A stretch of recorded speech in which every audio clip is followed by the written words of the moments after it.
اعوذ باللہ من الشیطان الرجیم، بسم اللہ الرحمن الرحیم۔ 26ویں شب کے اعمال۔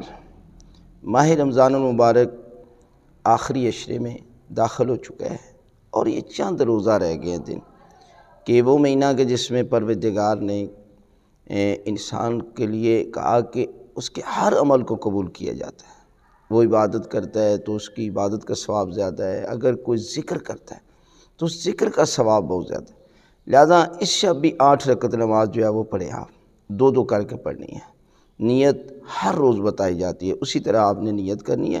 2 رکعت نماز پڑھتا ہوں قربتاً الی اللہ۔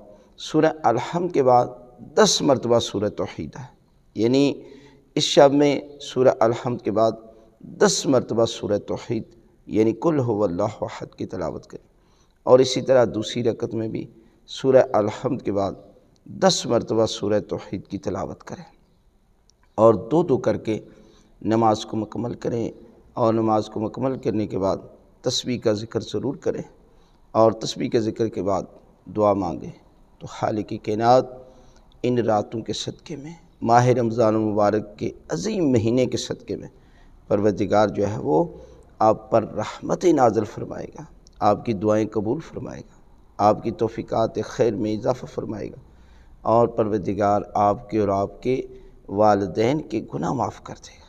لہذا ان اعمال کو ان شبوں میں ضرور انجام دیں، یہ زندگی میں ایک ہی دفعہ موقع آنا ہے۔ لہذا ان راتوں کا اپنے لیے غنیمت سمجھیں، اور ماہ رمضان میں انسان اگر بخشا نہ جائے تو پھر آئندہ سال اسے انتظار کرنا پڑے گا۔ لہذا ان اعمال کو ضرور کریں۔